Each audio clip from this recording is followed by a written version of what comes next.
তাহলে আমার সঙ্গে যুবকেরা তোমরা একটু বলো, আমি যেই বলবো বেপর্দা নারী যারা তোমরা বলবা ব্রয়লার মুরগি তারা, বেপর্দা নারী যারা শিলা কলা তারা। শিলা কলা বোঝেন?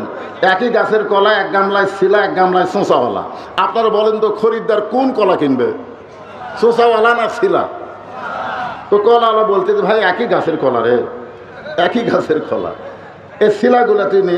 কয় না না না, আমি শিলা কলা কিনবো না। তো শিলা কলা তুই কি কলা শিলা খাস না? শিলাই খাই। তো আগে থেকেই শিলা আছে? খায় না, আগে থেকে যেই কলা শিলা থাকে এই কলা যেমন খরিদ্দার কিনে না। যে মেয়েরা বেপর্দা থাকে, কোনো যুবক মন চাইলেও সেই মেয়েকে বিয়ে করে তার ঘরে শান্তি আনতে পারবে না। ঘরে কথা ঠিক না?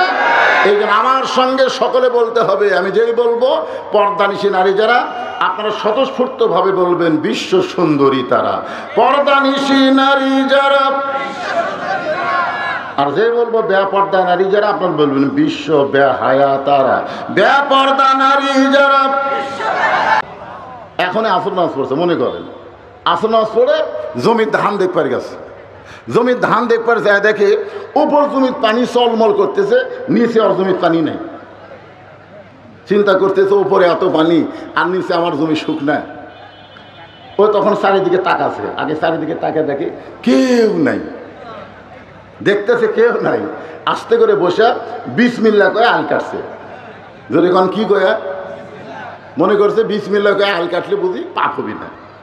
তো বিসমিল্লাহ কয়ে আল কাটে ওই পানি দিয়ে হাত ধোছে, ধুয়ে আবার দাঁড়ায় চারদিকে তাকায় বলতেছে কেউ দেখেনি আলহামদুলিল্লাহ।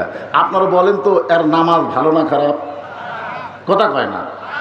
যেই নামাজ তাকে বিশ্বাস করাবার পারেনি, কেউ না দেখলো আল্লাহ দেখতেছে, এই নামাজ কোনো নামাজই না। এই জন্যই তো একটা গানের মধ্যে আছে, আল্লাহ কয় নামাজের জোরে ফায়সাকাত যাবে দূরে, পাক কোরআনে রয়েছে ঘোষণা। এখন আকাম কুকাম নামাজ রোজা একসাথে বান্ধিয়া বোঝা, জাহান্নামে দিয়া সরওয়ানা। আজ কেন আল্লাহর নামাজ কায়েম করলা না? দেখবেন অনেক লোক নামাজি আবার ঘুষ খায়, এরকম আছে না নাই? অনেক নামাজি আছে সুদ খায়, অনেক নামাজি আছে জমির আল ঠেলে। ধরে কোন কথা কন না কেন? হ্যাঁ, অনেক নামাজি আছে নামাজ পড়ে কিন্তু অন্যায় ছাড়তে পারে না। তার মানে কি বুঝতেছেন? নামাজ সুন্দর আমল না। যে সুন্দর আমলের পরীক্ষা হচ্ছে লিয়াবলুয়াকুম আইয়ুকুম আহসানু আমালা। মেয়েটা বলে পথিক তুমি কি হযরত উমরকে চিনো না? উমরকে যদি চিন্তা এরকম বেসাইজা কথা বলতে পারত না। উমর যেদিন থেকে আল্লাহর কোরআনের আইন দিয়ে রাষ্ট্র চলায়, সেদিন থেকে পৃথিবীর এক প্রান্ত থেকে আর একটা প্রান্তে একটা মহিলা যাবে, তার কলিজায় কেবলমাত্র ভয় থাকবে কার? আরো জোরে। সেদিন ষোড়শী নির্জন পথে যাবে, কোনো জন কটু কথা কবে না। পথে আর প্রান্তরে সম্পদের মোহে পড়ে খুন আর রাহাজানি হবে না। আমার সঙ্গে সবাই বলবেন যদি মেনে চলি কোরআন। বলেন যদি মেনে চলি কোরআন আর রাসূলের বিধান, সকলেই শান্তিতে থাকবে বাংলার আকাশে যেদিন কলেমার পতাকা দুলবে। আপনার কি এই দৃশ্য দেখবার চান? কথা কন, এই দৃশ্য দেখবার চান? আমাদের ভোটের আগে নেতারা দুঃখী মানুষের কাছে আসে না? আসে না? গরিবের বন্ধু, সমাজসেবক, জনদরদি, এই কয়ে ভোট পায় নেতা এমপি হয়ে যায়। নেতার বদল গাছি থাকে না, ঢাকার থাকে। মাঝে মধ্যে নেতা বেড়াবার আসে, সায়েন্সের অত্যাচারে একটা গরিব নেতার কাছে যাবার পারে না। জোরে কোন কথা ঠিক কি না? এরা নেতা না, এরা হলো আবু জেহেলের দোসর। জোরে কোন কথা ঠিক কি না? এরা মানুষকে ধোকা দিয়ে বোকা বানায়, নরম নরম কথা কয়, আর ভোট পাইলি সামার হয়ে যায়। কথা কন ঠিক কিনা ভাইজান? কিন্তু যেদিন আল্লাহর কোরআন দিয়ে রাষ্ট্র চলবে, সেদিন থেকে নেতা খোঁজা লাগবে না, নেতারাই দুঃখী মানুষকে খুঁজে বেড়াবে। আল্লাহর কোরআন দিয়ে যেদিন রাষ্ট্র চলবে, সেদিন গরিব মানুষ ধনীর বাড়ির যাওয়া লাগবে না, বরং ধনীরাই গরিবের দরজায় দরজায় ঘুরবে। একটা গরিবও ধনীর বাড়ি যাবে না, কারণ ধনীর জাকাত গরিবের নিবার যাবে না, ধনীর জাকাত গরিবদেরকে দিবার আসতে হবে। জোরে কথা কর না কেন? ঠেকা কার? শতকরা 2.5 টাকা না দিলে তোকে জাহান্নামে যাওয়া লাগবে। তাহলে ঠেকা কার, গরিবের না ধনীর? তো ধনী ঠেকাত পড়ে 1 ব্যাগ টাকা নিয়ে গরিবের বাড়ির দরজায় দরজায় ঘুরতেছে, ভাই গরিব আমার জাকাতের 1 ব্যাগ টাকা আছে ভাই, তোমরা টাকাটা নিয়ে আমাকে মুক্তি দাও তো। গরিবরা বলতেছে দরকার হলে খাটিয়ে খামো, কাজ করে খামো, কিন্তু জাকাতের টাকা নেবো না রে। এরকম কতগুলো গরিব আছে না নাই? আমার এক দাদা ছিল, তাকে গ্রামের লোক মুরব্বী দেখে দাওয়াত দেয় রোজার মাসে, যে মুরব্বী আমার বাড়িতে আজকে আপনার ইফতারের দাওয়াত। আমার দাদা সোজাসুজি বলতো, সারাদিন কষ্ট করে রোজা রাখছি আর ইফতার করে তো সব দেবো নাকি? দরকার হলে পানি খাই ইফতার করবো রে, কিন্তু কারো বাড়ির যে আমি ইফতার করবো না। আমার দাদারে কেউ কোনোদিন ইফতার করাবার পারেনি। আমি পরে বুঝাইছি, দাদা কারো বাড়িতে ইফতার করলে আপনার সওয়াবের কমতি হবে না দাদা, বরং তারও সওয়াব হবে, আপনারও হবে, অসুবিধা কি? তুই যতই বুঝে আমি বুঝি না। তো যখন মানুষের মধ্যে ঈমান পরিপূর্ণ হবে, ওই মানুষটা ইয়াকা নাবুদু ওয়া ইয়াকা নাস্তাইন, আল্লাহর গোলামি করবে, আল্লাহর কাছে পাওয়ার আশায়। দুনিয়ার কোনো ধনী মানুষের কাছে তার চাহিদা থাকবে না। জোরে কার কথা ঠিক কিনা? 1 ব্যাগ টাকা নিয়ে 7 দিন ধরে ঘুরিছে, একটা গরিব লাইনি।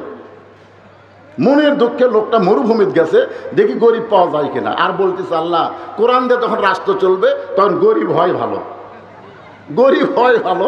গরিবরা খালি সিনার টান করে বসে আছে, আর আমরা ধনীরা ফকিরের মতন ঘুরতেছি। 7 দিন ধরে ঘুরলাম, একটা গরিব পাওয়া গেল না। মরুভূমির মধ্যে গিয়ে দেখে গাছের ছায়ায় একজন বস্তা মাথাতে ঘুম পাড়তেছে। দেয়া গেল মনে করছে এটাই গরিব, এই মনে করে সালাম দিছে, আসসালামু আলাইকুম। বস্তাওয়ালা মাথা তুলে বলতেছে আলহামদুলিল্লাহ। দেখা গেল বলে, কে ভাই তোরে সালাম দিলাম রে, তুই ওয়ালাইকুম আসসালাম না বলে আলহামদুলিল্লাহ বলিস কেন? বলে 1 বস্তা টাকা নিয়ে 15 দিন ঘুরতেছি ভাই, একটা গরিবও পাইনি, তোকে দেখে গরিব মনে করে আল্লাহর শুকর আদায় করছি। দেখা গেল বলতেছে আমি ঘুরি 7 দিন, তুই ঘুরিস 15 দিন, তাহলে গরিব গেল কোথায়? আস্তাইনু বিসসবরি ওয়াস সালাত, ধৈর্যের নামাজ নিয়ে আল্লাহর কাছে জানতে চাই, আল্লাহ কোরআন দিয়ে যখন রাষ্ট্র চলবে তখন গরিব কোথায় যাবে? আল্লাহ বলতেছেন যখন কোরআন দিয়ে রাষ্ট্র চলবে, সুদ ভিত্তিক অর্থনীতিকে যখন তারা দাফন করে দিয়া যাকাত ভিত্তিক অর্থনীতি চালু করবে, তখন আল্লাহ রহমত আর বরকতের দরজা খুলে দিবে। মানুষের মধ্যে খাই খাই খাই খাই 3 তলা করা লাগবে, 4 তলা করা লাগবে, 5 তলা করা লাগবে, 10 তলা করা লাগবে, এরকম কোনো টেনশন থাকবে না। তাদের একটাই টেনশন, যে কোনো সময় মরা লাগবে। জোরে কোন কথা ঠিক কিনা? তারা উপর দিকে তাকাবে না, এটা কার বাড়ি রে, এই 4 তলা এটা কার বাড়ি রে, ওই দিকে তাকাবে না। তারা সবসময় নিচের দিকে তাকায় থাকবে, এই মাটির নিচে আমার বাড়ি হবে। জোরে কোন কথা ঠিক কিনা? মিশে মায়ায় বন্দি থাইকা করলাম কত খেলা, পশ্চিমে তাকায়া দেখো তোমার ডুইবা গেছে বেলা, এক পলকের নাই ভরসা, মিশে সকল আশা, কখন বুঝি দারুণ ঝড়ে ভাঙবে তোমার বাসা। আমাদের একটা প্লাস পয়েন্ট কি জানেন? কোনো কারণে যদি আমরা ঠেকে যাই, ঠেকে যাওয়া বোঝেন না? আমাদের কাহালুতে একটা ভাষা হলো, যদি ঠেকে যাস আমাকে বলিস। এই কোনো কারণে যদি ঠেকে যাস, ঠেকে যাওয়া মানে আটকে যাওয়া, তাহলে আমারই বলিস। আমরা যদি কোনো কারণে ঠেকে যাই, অর্থাৎ আল্লাহ যখন হাকিম হয়ে আমাদেরকে আসামি করে বিচার শুরু করবেন, ওই সময় আমরা যদি ঠেকে যাই, ধরে কারণ কী করে যাই, ঠেকে যাই, তাহলে আমাদেরকে সুপারিশ করার জন্যে একজন মহামানবকে আল্লাহ আমাদের নবী হিসাবে কবুল করেছে। সুবহানাল্লাহ। যে নবী সম্পর্কে একটা গানও আছে, আছেন আমার মুক্তার, আছেন আমার বারিস্টার, সেই বিচারের হাইকোর্টেতে তিনি আমায় করবেন পার, আমি পাপী তিনি জামিনদার। আল্লাহ যখন হাকিম হয়ে আমাদেরকে আসামি বানায় বিচার শুরু করবেন, ওই সময় আমাদের নবী, শুধুমাত্র আমাদের নবী, ধরে কারণ সুবহানাল্লাহ, এটা কত বড় কপাল যে আমরা ভাগ্যগুণে এমন একজন নবী পেয়েছি, যেই নবী আমাদের উকিল হয়ে, বারিস্টার হয়ে আল্লাহর কাছে আমাদের ব্যাপারে ওকালতি করে আমাদেরকে সুপারিশ করে জান্নাতে নিয়ে যাবে। যখন মৃত্যু এসে যাবে, মৃত্যু যখন তার কাছে আসবে, তখন সে বলবে, ভাই এত তাড়াতাড়ি আমার মৃত্যু হবে আমার জানাই নেই। আমি মনে করছিলাম আরও বহুদিন দুনিয়াতে থাকবো, কিন্তু এত তাড়াতাড়ি আমার মৃত্যু হবে আমি তো খেয়াল করিনি ভাই।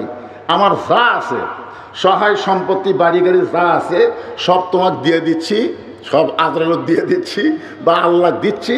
আমার একটা বছর হায়াত দেওয়া লাগবে। কয় বছর? 1 বছর হায়াত দেওয়া লাগবে। তখন আজরাইল বাম হাতে একটা চড় মারে চর, ওই চড় খায় আমি পেশাব পায়খানা করে। যারা লাশ ধোয়ায় তাদেরকে শুনে দেখবেন, কতক মানুষ গোসল করার সময় দেখতে পায় যে পেশাব পায়খানা করে সব নাকে ফেলে দিছে, আবার কতক মানুষ গোসল করার সময় দেখা যায় যে আর কিছুই বের হয়নি। তার মানে কি বোঝা গেল? এই লোকটা দুনিয়ার থেকে যাবার চাইনি, আল্লাহকে ঘুষ দিবার চাচ্ছে। তখন আজরাইল বলে, পাগল, তুই যেগুলো দিবার চাচ্ছিস এগুলা কার? জোরে বলেন কার? পরের জায়গা পরের জমি, সবাই বলেন পরের জায়গা পরের জমি, ঘর বানায় আমি রই, আমি কিন্তু জায়গার মালিক নই। জমিদারের ইচ্ছা মতন, জমিদারের ইচ্ছা মতন দেই না জমিন চাষ, তাই তো ফসল ফলে না রে দুঃখ 12 মাস। আমি খাজনাপাতি সবই দিলাম, তবু জমিন হয় যে নিলাম, এই দুঃখের কথা কারে কই, পরের জায়গা পরের জমি, ঘর বানায়া আমি রই। জমিদারকে আল্লাহ। জোরে বলেন জমিদারকে? জমিদারের ইচ্ছা মতন, জমিদার ইচ্ছা করেছে যে আমার কোরআন দিয়া তোমরা বাংলাদেশ আবাদ করো। জোরে কোন কথা ঠিক কি না? জমিদারের ইচ্ছা মতন দেই না জমিন চাষ, মানে মানুষের তৈরি আইন দিয়ে আমরা দুনিয়াতে চলতেছি, যার কারণে আমরা মরার কথা ভুলে গেছি, খালি বাঁচার চিন্তা করতেছি। জোরে কোন কথা ঠিক কিনা? এটা আল্লাহ বলতেছেন, আল্লাযী খালাকাল মাউতা ওয়াল হায়াতা, তোমাদের মৃত্যু এবং হায়াতকে সৃষ্টি করেছি আমি। কেন করেছি? লিয়াবলুয়াকুম, তোমাদেরকে পরীক্ষা করা হবে, আইয়ুকুম আহসানু আমালা, সুন্দর আমলের পরীক্ষা। আপনারা বলেন তো, সুন্দর আমল যদি আমরা করতে চাই তাহলে সুন্দর একটা পরিবেশের দরকার আছে না নাই? বর্তমানে যে পরিবেশ বাংলাদেশে চলতেছে, এই পরিবেশটা কেমন? এই ইয়ং জেনারেশন, যুবকেরা একটু মনোযোগ দিয়ে শুনবা। আমি আজকে মাহফিলে দেখলাম মুরব্বীদের চাইতে যুবকই বেশি। এই জন্যে যুবকদেরকে একটু সাইজ করার কথা বলার দরকার আছে না? হ্যাঁ, খুব মনোযোগ দিয়ে শুনবেন। একটা মুসলমান তার সন্তানকে জন্ম দিছে। কে জন্ম দিছে? মুসলমান জন্ম দিয়া হিন্দুর বাড়িতে লালন পালন করতে দিছে। 10 বছর পরে মুসলমান ওই সন্তানকে ফেরত নিছে। আপনারা বলেন তো, ওই সন্তান আল্লাহ আল্লাহ বলবে না ভগবান বলবে? কেন বলবে? কারণ মুসলমান জন্ম দিলে তো হবে না, লালন পালন হয়েছে কার বাড়ি? আবার হিন্দু জন্ম দিয়া মুসলমানের বাড়িতে লালন পালন করছে 10 বছর, এখন হিন্দু তার সন্তানকে ফেরত নিছে। এখন আপনারা বলেন তো, এই সন্তান ভগবান কবে না আল্লাহ কবে? তাহলে কি বুঝলেন? যে জন্ম দিলেই মুসলমান হিন্দু হয় না, মুসলমান হিন্দু হয় পরিবেশের কারণে। বর্তমানে বাংলাদেশে যেই পরিবেশ চলতেছে, এই পরিবেশ কোনোদিন ঈমান রক্ষা মুসলমানের পরিবেশ হতে পারে না। তাহলে ঈমানকে রক্ষা করার, মুসলমানের পরিবেশ তৈরি করতে গেলে আইয়ুকুম আহসানু আমালা, আল্লাহ বলেছেন তোমাদের সুন্দর আমলের পরীক্ষা হবে। এই সুন্দর আমল আমরা করতে চাই। জোরে বলেন সুন্দর আমল আমরা করতে। যারা বলতেছেন আল্লাহ, আপনারা চান না সুন্দর আমল করবো, চান কি চান না? তাহলে জবান খুলে বলতে হবে সুন্দর আমল আমরা করতে, কিন্তু সুন্দর আমল করার পরিবেশ নেই। মনে করেন, আমি একটা দৃষ্টান্ত দিচ্ছি, আপনি বাড়ি থেকে মসজিদের সামনে কাতারে জোহরের নামাজ পড়বেন, সামনে কাতারে আপনি জোহরের নামাজ পড়বেন, এই নিয়তে ওযু করে বাড়ি থেকে আপনি রওনা দিলেন। কিন্তু বাড়ি থেকে আপনার মসজিদ হলো 150 গজ দূরে। কয়শো গজ? এই 150 গজ যাইতে যাইতে 2টা বেপর্দা নারী আপনার 2 চোখত পড়লো। আপনি কিন্তু ফালাবার চাননি, হঠাৎ পড়ে গেল। কারণ মেয়েরা যে হারে গ্রামগঞ্জে ঘোরাফেরা করতেছে, আপনার চোখত পড়বেই। আপনি দেখবার না চানলেও পড়বি। জোরে করে কথা ঠিক কিনা? এখন 2টা বেপর্দা নারী যদি 2 চোখত পড়ে, আপনি বলেন তো, মশামাছি পড়লে তোলার উপায় আছে, কিন্তু বেপর্দা নারী যদি চোখত পড়ে তুলবার পারবেন? তাহলে আপনি সামনে কাতারে গিয়ে নিয়ত করলেন ইলা জিহাতিল কাবাতি শরীফাত আল্লাহু আকবার, আপনার মুখ আছে কাবার দিকে, চোখ আছে সেজদার দিকে, আর মন খালি বলতেছে রাস্তাত কি দেখলাম রে, রাস্তাত কি দেখলাম রে। আপনার বলেন তো নামাজ হবে? যখন নামাজ হবে, তাহলে মসজিদ ভালো হয়ে তো লাভ না, বাড়ি ভালো হয়ে লাভ না, আপনার নিয়ত ভালো হয়েও লাভ না, আপনার রাস্তা ভালো হওয়া লাগবে। কোনো বেপরদা নারী রাস্তায় যেন না আসতে পারে, তার জন্য আল্লাহর কোরআনের আমল আছে না নাই? এখন বেপরদা নারী রাস্তায় যদি আসা বন্ধ করতে চান, তাহলে বর্তমান বাংলাদেশের আইন দিয়ে হবে না, আমার আল্লাহর কোরআনের আইন লাগবে। যখন ঠিক কিনা? আল্লাহ রাসূল বলেছেন আল উলামা ওয়ারাসাতুল আম্বিয়া, আলেমগণ হচ্ছে নবীদের ওয়ারিস। বলেন সুবহানাল্লাহ। আজকে বিজ্ঞাপনে দেখলাম অত্র এলাকার সমস্ত ইমাম মুয়াজ্জিনকে সুদীজন সম্মানিত অতিথির তালিকায় নাম রেখেছেন। আলেমদেরকে সম্মান দেওয়ার কারণে আল্লাহ আপনাদেরকেও সম্মানিত করুক। জোরে কোন আমিন। আল্লাহ কোরআনে বলেন ইন্নামা ইয়াখশাল্লাহ মিন ইবাদিহিল উলামা, বান্দা সমূহের ভিতরে আলেম বান্দারাই আল্লাহকে সবচাইতে বেশি ভয় করে। আমার সামনে যারা বসে আছেন, আমি আপনাদের বলবো, যদি কারোর সামনে একটু ফাঁকা ফোঁকা থাকে, এদিকে অনেক ফাঁকা আছে, পিছনে না দাঁড়িয়ে থেকে, গেটের কাছে না দাঁড়িয়ে থেকে আপনারা সকলে বসার চেষ্টা করবেন, আমলের নিয়ত করে সামিনা ওয়া তাআনা, শুনবো এবং গ্রহণ করব। এই নিয়তে 1 ঘন্টা এই জান্নাতের বাগানে যদি বসতে পারেন, আল্লাহ তাআলা 60 বৎসর নফল ইবাদত করার সওয়াব দান করেন। এই জন্য দাঁড়িয়ে না থেকে সবাইকে অনুরোধ করব আপনারা বসে। যিনারা আমার সামনে বসে আছেন, পর্দার অন্তরালে যে সমস্ত মা বোনেরা বসে বসে আলোচনা শুনতেছেন, আমি সকলকেই অন্তরের অন্তঃস্থল থেকে শুভেচ্ছা জ্ঞাপন করি। এই মুহূর্তে জানতে চাচ্ছি আপনারা সকলে কেমন আছেন? আলহামদুলিল্লাহ রাব্বিল আলামিন। যে আল্লাহ শারীরিক সুস্থতা এবং মানসিক প্রশান্তি, গত বছর এই সময় আমাদের অনেকের শরীর সুস্থ ছিল, কিন্তু মনের মধ্যে শান্তি ছিল না। আপনারা খেয়াল করে দেখেন, কেমন যেন একটা অস্থির অস্থির ভাব, না জানি কি হয়, না জানি কি হয়। আজরাইল ধরার আগে পুলিশ ধরার ভয়।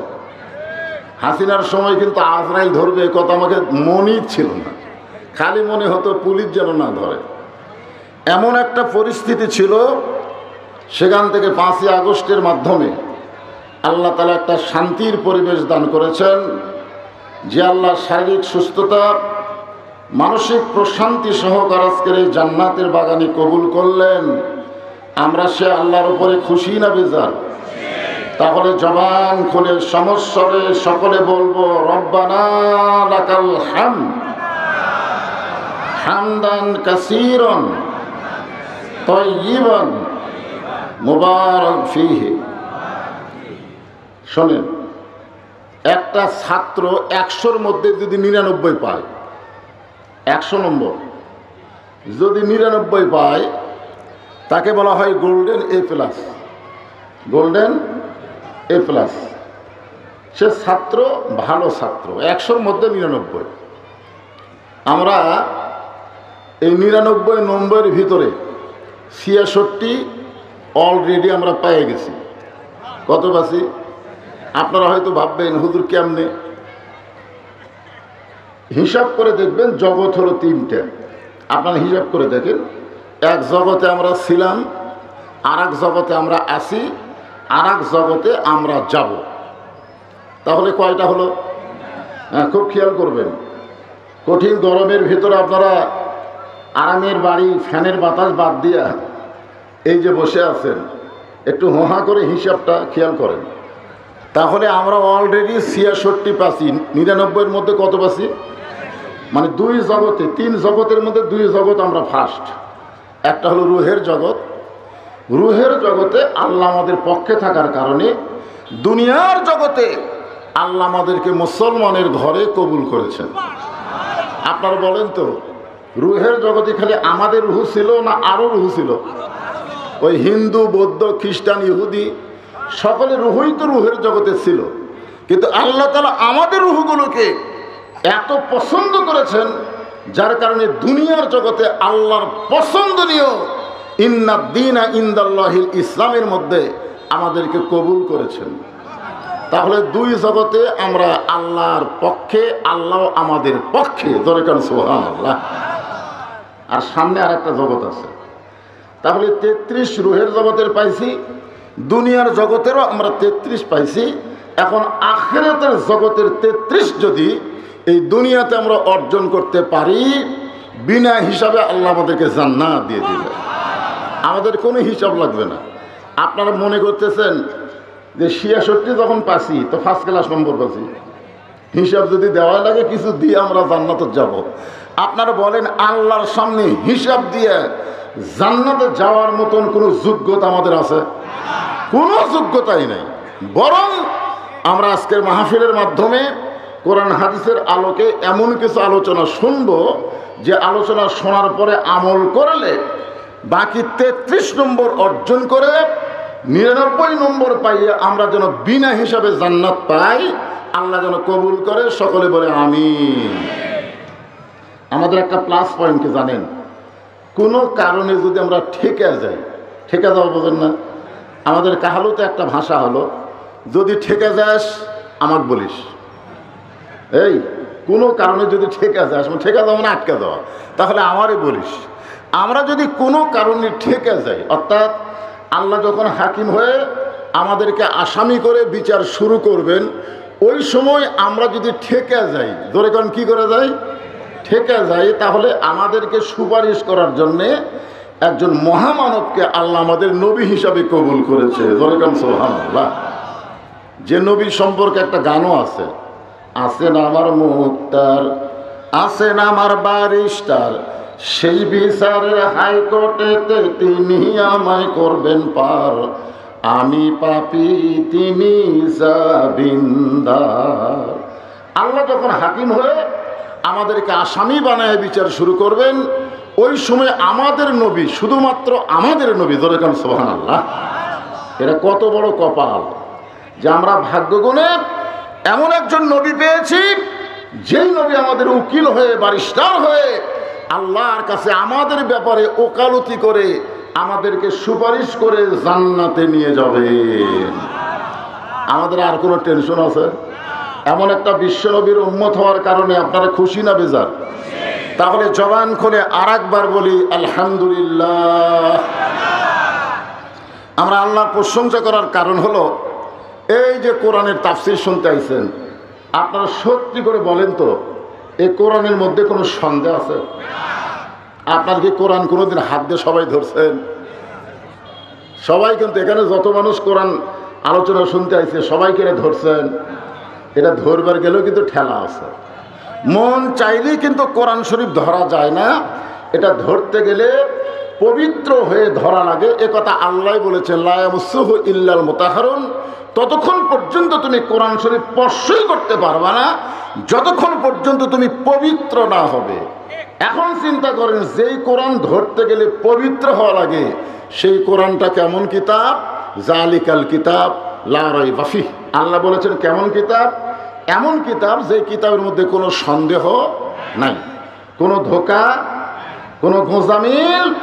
হুদাল লিল মুত্তাকিন, পাইকারি হারে সবাইকে এই কোরআন হেদায়েত দিবে না, কেবলমাত্র যারা মুত্তাকি বান্দা হবে তাদেরকেই আল্লাহর কোরআন হেদায়েত দিবে। আপনারা বলেন তো, নবী যখন কোরআন তেলাওয়াত করছে তখন কি আবু জেহেল শোনেনি? তখন শোনে নাই? শুনছে। কিন্তু আপনারা তো বসে বসে শুনতেছেন, আবু জেহেলের বসারও জায়গা ছিল না, ওই চোরের মতন চুপি চুপি দাঁড়ায় দাঁড়ায় কোরআন শরীফ শুনছে। সকালবেলা গিয়ে মিটিংয়ের মধ্যে হঠাৎ মুখ ফসকে বলে দিছে, এত সুন্দর কোরআনের বাণী, রাতটা কোন দিক দিয়ে গেল আমি বুঝবারই পারিনি। সুবহানাল্লাহ। দেখেন, আবু জেহেলকে কোরআনের বিপক্ষে বলতেছে যে এত সুন্দর কোরআনের বাণী, শুনতে শুনতে রাতটা কোন দিক দিয়ে গেল আমি বুঝবারই পারিনি। তা আবু সুফিয়ান বলতেছে, নেতা যে কোরআন শুনতে শুনতে রাত কোন দিক দিয়ে চলে যায় বোঝা যায় না, সেই কোরআন ধরলে অসুবিধা কি? মানে শুনলেই যদি এত মজা হয় তাহলে এটা ধরলে সমস্যা কি? আবু জেহেল বলতেছে এই কোরআনকে যদি আমরা ধরি তাহলে আমাদের ভুয়া নেতৃত্ব চলবে না, আসল নেতা হয়ে যাবে আব্দুল্লাহর এতিম পোলা। আজও বাংলাদেশে এই কোরআনের বিরুদ্ধচারণ যারা করতেছে তারা বাংলাদেশে ভুয়া নেতাগিরি করতে চায়। কথা ঠিক কিনা?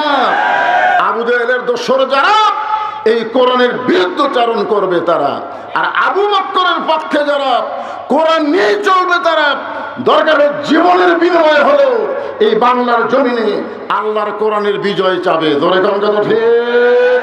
হ্যাঁ, এখন খুব খেয়াল করবেন যে কোরআন আল্লাহ আমাদেরকে হেদায়েত স্বরূপ নির্ভেজাল দিয়ে দিলেন, আমরা সে কোরআন থেকে আলোচনা শুনব। আল্লাহ বলেছেন শুনলে শুধু হবে না, আতাআনা, এটাকে গ্রহণ করা লাগবে। গ্রহণ করার নিয়তে আমরা এখন কোরআন শরীফ শোনা শুরু করে দিলাম। আল্লাহ বলতেছেন আল্লাযী খালাকাল মাউতা ওয়াল হায়াতা লিয়াবলুয়াকুম আইয়ুকুম আহসানু আমালান ওয়া হুয়াল আজিজুল গফুর। মৃত্যু শোনেন, আগে আল্লাহ এখানে মৃত্যুর কথা বললেন, কারণ আমরা যে দুনিয়াতে এসেছি থাকার জন্যে না যাওয়ার জন্যে? সবাই বলেন কখন যাবেন? না মনে আছে তো, যেভাবে চালচলন আমাদের, আমরা যেভাবে চালচলন যেভাবে কথাবার্তা, তাতে আমরা যে যাব, অনেকের কথাবার্তা শুনলে এটা মনই হয় না। বলে না এ দেশ আমার বাপের, এ দেশ আমার, এ দেশ আমার বাপের, এ দেশ আমার। তাহলে 5ই আগস্টে তুমি কোথায়? 41 সালের আগে হামাকর নামাই খেয়ে, তাহলে তোমরা এখন নামে কোন জায়গায়? আসলে আমরা কেউ থাকতে এসে নাই, সবাই যাওয়ার জন্য এসেছি। এই কথাটা মনে রাখবেন, কারণ আল্লাহ বলতেছেন আল্লাযী খালাকাল মাউতা ওয়াল হায়াতা, আগে মরার কথা তারপরে বাঁচার কথা। এখানে আল্লাহ তাআলা মৃত্যুর কথা আগে বলার কারণ হলো এই দুনিয়া এমন একটা জায়গা, এখানে আসার পরে দুনিয়ার মহব্বত যাদের কলিজার মধ্যে থাকবে। ইমাম গাজ্জালি বলেছেন আমার কাছে ওই মতটাই হলো সবচাইতে গুরুত্বপূর্ণ মত, যে মদ পান করলে মানুষ আজরাইল না দেখা পর্যন্ত হুঁশ পায় না। ছাত্র বললেন হুজুর এমন মদের খবর তো আমরা শুনিনি, মদ মানুষ সকালে পান করলে 2-4 ঘন্টা পরে সে আবার সুস্থ হয়ে যায়, তো এমন মদ কোনটা যেইটা মানুষ একবার পান করলে আজরাইল না দেখলে আর হুঁশ হয় না? ইমাম গাজ্জালি বললেন ওই মদের নাম হলো দুনিয়ার মহাব্বত। দুনিয়ার মহাব্বত যদি একটাবার কোনো মানুষের কলিজার মধ্যে ঢুকে যায়, ওই মানুষ কিন্তু তখন ভুল বকে। ভুল বকা বোঝেন না? মদ খালে মানুষ কি ঠিক বলে না ভুল বলে? ভুল বকে। এই দেখতেছেন এই পুকুর আমার, এটা কিন্তু শাহাদত আঙ্গুলি। শাহাদত আঙ্গুলি আসাদু আল্লাহ ইলাহা ইল্লাল্লাহ, আপনার তোলেন না এরকম? আত্মাহিয়াতের মধ্যে তোলেন না? এটা যে আপনি আল্লাহর সাক্ষ্য দিচ্ছেন, তাহলে আপনি কি বলতেছেন? ওই পুকুর আমার। তাহলে আপনি সাক্ষী দিলেন ওই পুকুর আমার, ওই জমি আমার, ওই বাড়ি আমার। তখন 2 কান্দের ফেরেশতা বলতেছে আল্লাহ, ঈদে শাহাদত আঙ্গুলি দিয়ে বলতেছে ওই পুকুর আমার, ওই জমি আমার, ওই বাড়ি আমার। আল্লাহ বলতেছে মদ খাচ্ছে রে, মদ খেলে মানুষ ভুল বকি। وأنفقوا مما رزقناكم من قبل أن يأتي أحدكم الموت। যখন মৃত্যু এসে যাবে, মৃত্যু যখন তার কাছে আসবে, তখন সে বলবে ভাই এত তাড়াতাড়ি আমার মৃত্যু হবে আমার জানাই নেই। আমি মনে করছিলাম আরো বহুদিন দুনিয়াতে থাকবো, কিন্তু এত তাড়াতাড়ি আমার মৃত্যু হবে আমি তো খেয়াল করিনি ভাই। আমার যা আছে সহায় সম্পত্তি বাড়ি গাড়ি যা আছে সব তোমাকে দিয়ে দিচ্ছি, সব আজরাইল দিয়ে দিচ্ছি বা আল্লাহ দিচ্ছি, আমার 1টা বছর হায়াত দেওয়া লাগবে। কয় বছর? 1 বছর হায়াত দেওয়া লাগবে। তখন আজরাইল বাম হাতে একটা চড় মারে চড়, ওই চড় খায় আমি পেশাব পায়খানা করে। যারা লাশ ধোয়ায় তাদেরকে শুনে দেখবেন, কতক মানুষ গোসল করার সময় দেখতে পায় যে পেশাব পায়খানা করে সব নাকে ফেলে দিছে, আবার কতক মানুষ গোসল করার সময় দেখা যায় যে আর কিছুই বের হয়নি। তার মানে কি বোঝা গেল? এই লোকটা দুনিয়ার থেকে যাবার চাইনি, আল্লাহকে ঘুষ দিবার চাচ্ছে।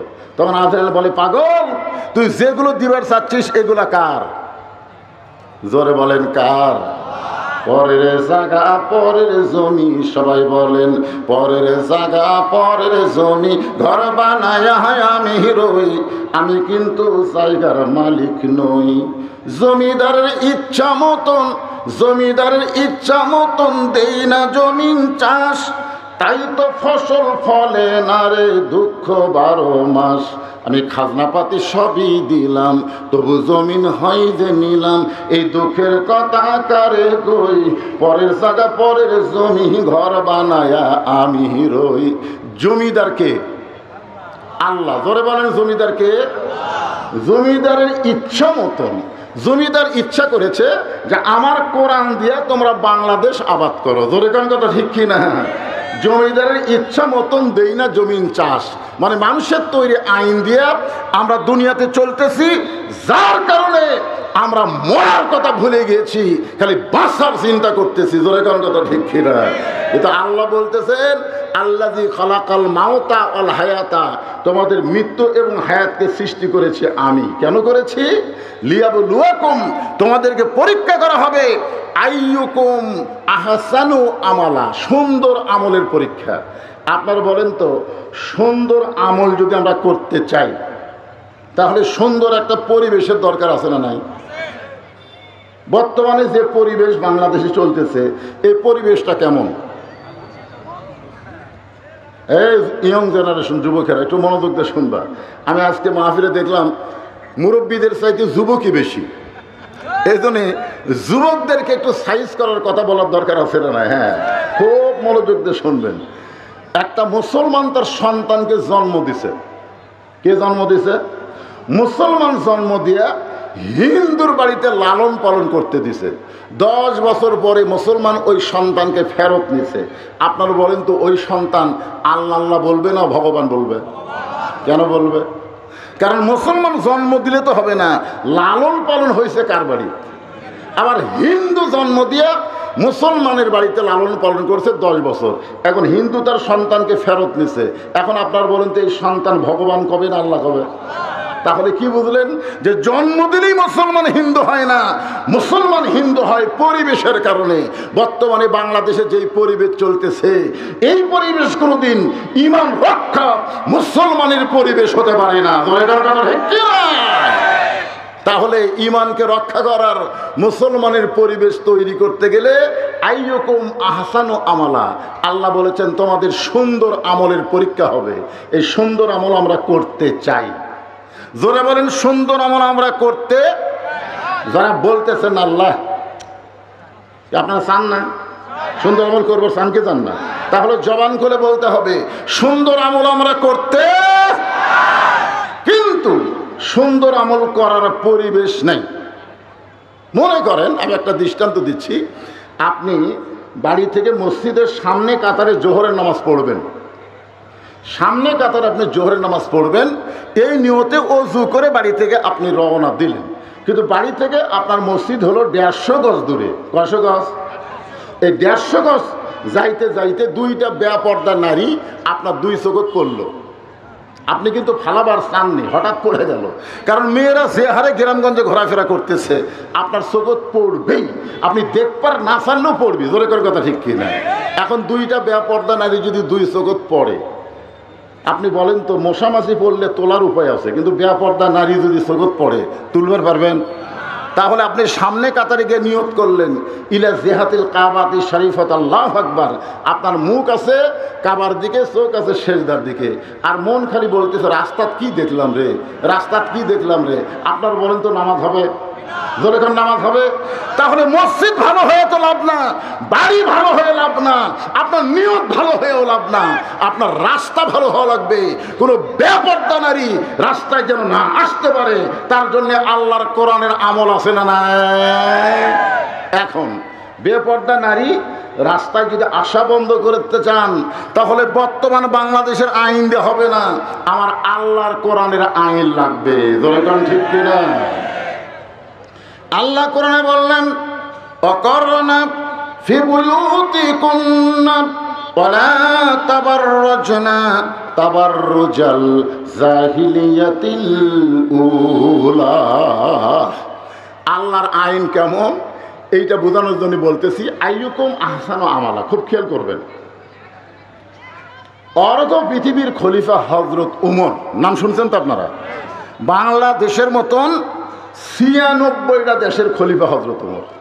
আমাদের বাংলাদেশ ৯৬টা বাংলাদেশ একত্র করলে যতটুকু এরিয়া হবে ততটুকু এরিয়ার খলিফা আল্লাহ উমরকে বানাইছিলেন।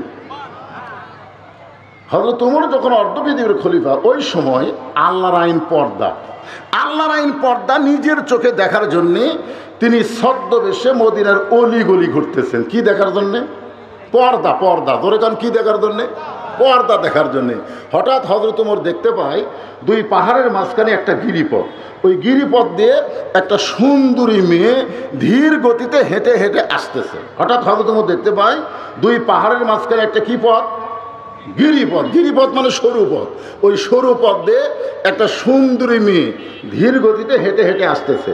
ওমর ফারুক মেয়েটার দিকে তাকায় বললেন আলহামদুলিল্লাহ।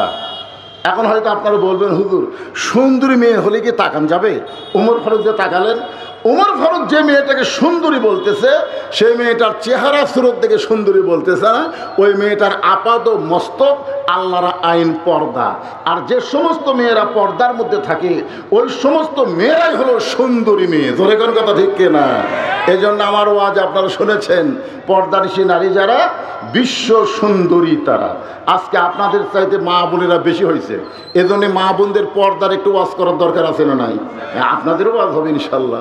তাহলে আমার সঙ্গে যুবকেরা তোমরা একটু বলো, আমি যেই বলবো বেপর্দা নারী যারা তোমরা বলবা ব্রয়লার মুরগি তারা। বেপর্দা নারী যারা শিলা কলা তারা। শিলা কলা বোঝেন? একই গাছের কলা, এক গামলায় শিলা এক গামলায় চোঁচাওয়ালা। আপনারা বলেন তো খরিদ্দার কোন কলা কিনবে, চোঁচাওয়ালা না শিলা? তো কলাওয়ালা বলতে ভাই একই গাছের কলা রে, একই গাছের কলা, এই শিলাগুলা তুই নে। কয় না না না আমি শিলা কলা কিনবো না। তো শিলা কলা তুই কি কলা শিলা খাস না? শিলাই খাই। তো আগে থেকেই শিলা আছে? খায় না, আগে থেকে যেই কলা শিলা থাকে এই কলা যেমন খরিদ্দার কিনে না, যে মেয়েরা বেপর্দা থাকে কোনো যুবক মন চাইলেও সেই মেয়েকে বিয়ে করে তার ঘরে শান্তি আনতে পারবে না। ঘরে কান্ডটা ঠিক না? এই জন্য আমার সঙ্গে সকলে বলতে হবে, আমি যেই বলবো পর্দানিশী নারী যারা আপনারা স্বতঃস্ফূর্তভাবে বলবেন বিশ্ব সুন্দরী তারা। পর্দানিশী নারী যারা, আর যে বলবো বেপর্দা নারী যারা আপনার বলবেন বিশ্ব বেহায়া তারা। বেপর্দা নারী যারা। ওমর ফারুক মেয়েটার নিকটে গিয়ে বললেন মা, এই নির্জন পথে দুই পাহাড়ের মাঝখানে গিরিপথে তুমি একা একা চলতেছ, তোমার সামনেও কোনো মানুষ নাই পিছনেও কোনো মানুষ নাই, তোমার অন্তরে কি ভয় ডর লাগতেছে না? মেয়েটা হেজাবের ভিতর থেকে বলে পথিক তুমি কি হযরত উমরকে চিনো? জোরে করেন সুবহানাল্লাহ। মেয়েটা কাকে বলতেছে? উমর কি বলতেছে? পথিক তুমি কি হযরত উমরকে চিনো? যদি হযরত উমরকে চিনতা তাহলে এরকম বেসাইজা কথা বলতে না। ওমর ফারুক বললেন আমি কি বেসাইজা কথা বললাম? মেয়েটা বলতেছে ওমর ফারুক যেদিন থেকে আল্লাহর কোরআন দিয়ে রাষ্ট্র চালায় সেদিন থেকে পৃথিবীতে এক প্রান্ত থেকে আর এক প্রান্তে একটা মহিলা যাবে তার কলিজায় আল্লাহ ছাড়া অন্য কারো ভয় থাকবে না। সবচাইতে সুন্দর আমল হচ্ছে এই বিশ্বাস প্রত্যেকটা মুসলমানের কলিজায় থাকতে হবে। ঠিক কিনা? আপনার বলেন নামাজ কি আমল? নামাজ ভালো আমল না? এখনই আসর নামাজ পড়ছে, মনে করেন আসর নামাজ পড়ে জমির ধান দেখবার গেছে, জমির ধান দেখবার যায় দেখে উপর জমির পানি চলমল করতেছে, নিচে আর জমির পানি নেই। চিন্তা করতেছে উপরে এত পানি আর নিচে আমার জমি শুকনা। ও তখন চারিদিকে তাকাছে, আগে চারিদিকে তাকে দেখে কেউ নাই, দেখতেছে কেউ নাই, আস্তে করে বসে বিসমিল্লাহ কয়ে আল কাটছে। যদি এখন কি কয়ে মনে করছে বিসমিল্লাহ কয়ে আল কাটলে বুঝি পাপ হবি না, তো বিসমিল্লাহ কয়ে আল কাটে ওই পানি দিয়ে হাত ধোছে, ধুয়ে আবার দাঁড়ায় চারদিকে তাকায় বলতেছে কেউ দেখেনি আলহামদুলিল্লাহ। আপনারা বলেন তো এর নামাজ ভালো না খারাপ? কথা কয় না। যেই নামাজ তাকে বিশ্বাস করাবার পারেনি কেউ না দেখলেও আল্লাহ দেখতেছে। এই নামাজ কোনো নামাজই না। এই জন্যই তো একটা গানের মধ্যে আছে, আল্লাহ কয় নামাজের জোরে ফায়ে সাকাত যাবে দূরে, পাক কোরআনে রয়েছে ঘোষণা। এখন আকাম কুকাম নামাজ রোজা একসাথে বান্ধিয়া বোঝা, জাহান্নামে দিয়া সরওয়ানা। আজ কেন আল্লাহর নামাজ কায়েম করলা না? দেখবেন অনেক লোক নামাজি আবার ঘুষ খায়, এরকম আছে না নাই? অনেক নামাজি আছে সুদ খায়, অনেক নামাজি আছে জমির আল ঠেলে। ধরে কোন কথা কন না কেন? হ্যাঁ, অনেক নামাজি আছে নামাজ পড়ে কিন্তু অন্যায় ছাড়তে পারে না।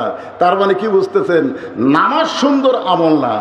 যে সুন্দর আমলের পরীক্ষা হচ্ছে লিয়াবলুয়াকুম আইয়ুকুম আহসানু আমালা। মেয়েটা বলে, পথিক তুমি কি হযরত উমরকে চিনো না?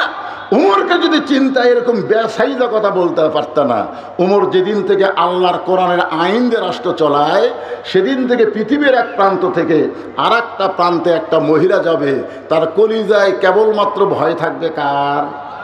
আরো জোরে। সেদিন ষোড়শী নির্জন পথে যাবে, কোনো জন কটু কথা কবে না।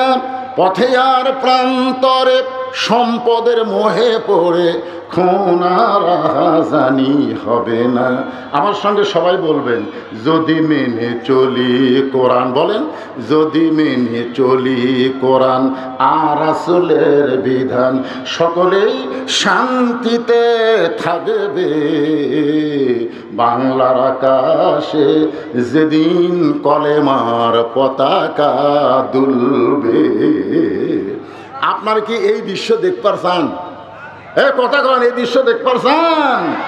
আজকে দেখেন ইসরায়েলের ইহুদিরা ফিলিস্তিনের মুসলমানকে মারতেছে। আজকে ভারতের মারওয়ানের বাচ্চারা ভারতের মুসলমানদেরকে মারতেছে। জোরে কোন কথা ঠিক কিনা? কি মনে করতেছেন সারা জীবন কাফের বেঈমানরা মুসলমানকে শুধু মারবে? না, যেদিন থেকে আল্লাহর কোরআনের রাষ্ট্র প্রতিষ্ঠা হবে, গোটা পৃথিবীতে মুসলমানরাই গোটা পৃথিবী বিজয় করে নিবে। জোরে কোন কথা ঠিক কিনা? এই জন্যে একটু মনোযোগ দেওয়া শোনা লাগবে। ওমর ফারুক বলতেছে, মা তোমার কথা শুনে আমার আত্মা খুশি হয়ে গেল, কিন্তু তুমি নির্জন পথে একা একা চলতেছো। তুমি একা একা চলতেছো, তোমার চলার সাইজ দেখে মনে হচ্ছে তুমি একজন দুঃখী নারী। কারণ ধীর গতিতে চলতেছো, তোমার চলার সাইজ দেখে মনে হয় আসলে তুমি একজন দুঃখী নারী। মেয়েটা হেজাবের ভিতর থেকে বলে, পথিক আসলে আমি একজন দুঃখী নারী। আজকে 6 দিন হলে হযরত ওমরকে আমি খুঁজে বেড়াই। ওমরকে যদি পাই তাহলে আমার দুঃখের কথা একটু বলবার চাই। মেয়েটা বলতেছে, আসলে আমি একজন কি নারী? দুঃখী। দুঃখী। আজকে 6 দিন হলে হযরত ওমরকে আমি খুঁজতেছি। যদি ওমরকে আমি খুঁজে পাই তাহলে আমার দুঃখের কথা একটু বলবার চাই। আপনারা বলেন তো, মেয়েটা যার সঙ্গে কথা বলতেছে তার নাম কি? জোরে বলেন, নাম কি? মেয়েটা বলতেছে, যদি পাই তাহলে আমার দুঃখের কথা একটু বলবার চাই। ওমর ফারুক বললেন, মা তুমি যে উমরকে খুঁজতেছো সেই উমর হচ্ছে অর্ধ পৃথিবীর খলিফা। তাকে যদি তুমি পাবার চাও তাহলে গণভবনে যাও, বঙ্গভবনে যাও, রাষ্ট্রীয় ভবনে যাও। এইগুলো ভবন এলাকায় না যায় তুমি 2 পাহাড়ের মাঝখানে উমরকে খুঁজতেছো।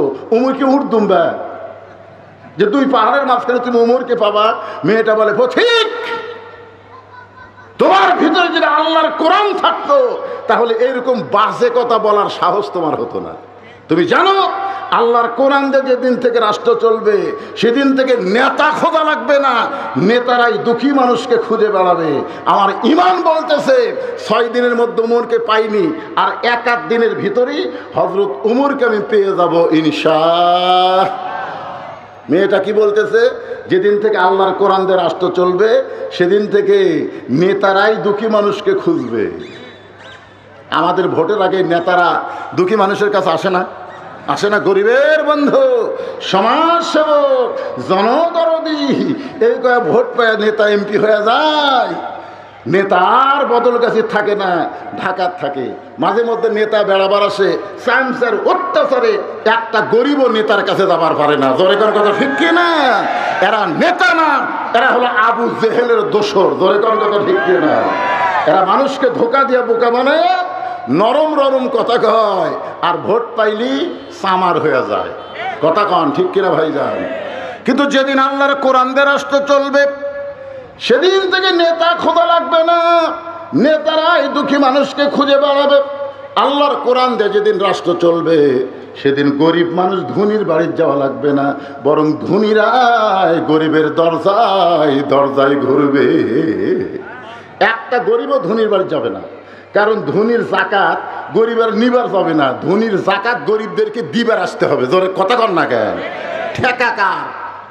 শতকরা 2.5 টাকা না দিলে তো জাহান্নামে যাওয়া লাগবে। তাহলে ঠেকা কার, গরিবের না ধনীর? তো ধনী ঠেকাত পড়ে 1 ব্যাগ টাকা নিয়ে গরিবের বাড়ির দরজায় দরজায় ঘুরতেছে, ভাই গরিব আমার জাকাতের 1 ব্যাগ টাকা আছে, ভাই তোমরা টাকাটা নিয়ে আমাকে মুক্তি দাও তো। গরিবরা বলতেছে দরকার হলে খাটে খামো, কাজ করে খামো, কিন্তু জাকাতের টাকা নিবো না রে। এরকম কতগুলো গরিব আছে না নাই? আমার এক দাদা ছিল, তাকে গ্রামের লোক মুরব্বী দেখে দাওয়াত দেয় রোজার মাসে, যে মুরব্বী আমার বাড়িতে আজকে আপনার ইফতারের দাওয়াত। আমার দাদা সোজাসুজি বলতো, সারাদিন কষ্ট করে রোজা রাখছি আর ইফতার করে তো সব দেবো নাকি? দরকার হলে পানি খাই ইফতার করবো রে, কিন্তু কারো বাড়ির যে আমি ইফতার করবো না। আমার দাদারে কেউ কোনোদিন ইফতার করাবার পারেনি। আমি পরে বুঝাইছি, দাদা কারো বাড়িতে ইফতার করলে আপনার সওয়াবের কমতি হবে না দাদা, বরং তারও সওয়াব হবে, আপনারও হবে, অসুবিধা কি? তুই যতই বুঝে আমি বুঝি না।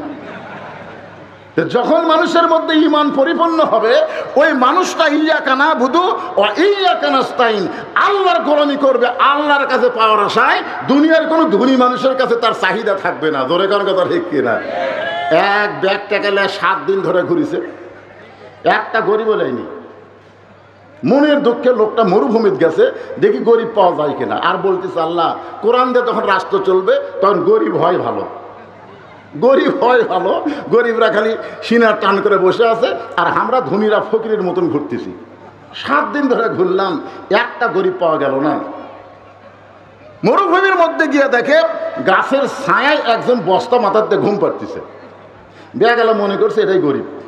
এই মনে করে সালাম দিছে, আসসালামু আলাইকুম। বস্তাওয়ালা মাথা তুলে বলতেছে আলহামদুলিল্লাহ। দেখা গেল বলে, কে ভাই তোরে সালাম দিলাম রে, তুই ওয়ালাইকুম আসসালাম না বলে আলহামদুলিল্লাহ বলিস কেন? বলে 1 বস্তা টাকা নিয়ে 15 দিন ঘুরতেছি ভাই, একটা গরিবও পাইনি, তোকে দেখে গরিব মনে করে আল্লাহর শুকরিয়া আদায় করছি। দেখা গেল বলতেছে আমি ঘুরি 7 দিন, তুই ঘুরিস 15 দিন, তাহলে গরিব গেল কোথায়?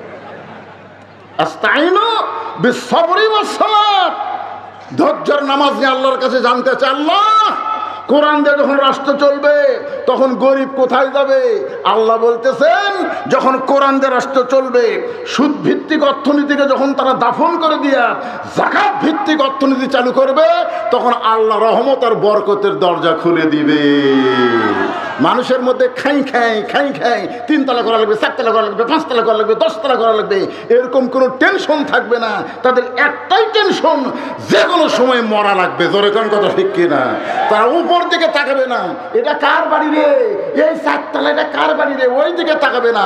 তারা সবসময় নিচের দিকে তাকায় থাকবে, এই মাটির নিচে আমার বাড়ি হবে। জোরে কোন কথা ঠিক কিনা?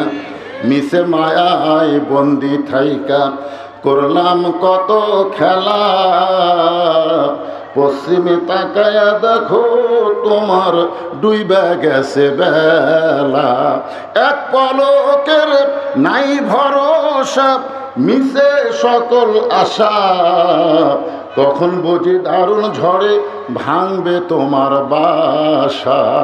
ওমর ফারুক বললেন, মা জুমরকে 6 দিন হলে তুমি খুঁজতেছ, আমি হইলাম সেই উমর। জোরে কান সুবহানাল্লাহ। মেয়েটা বলতেছি আমিরুল মুমিনিন, আপনি যদি সেই উমর হন তাহলে চোরের মতন। কার মতন? জোরে কান, কার মতন?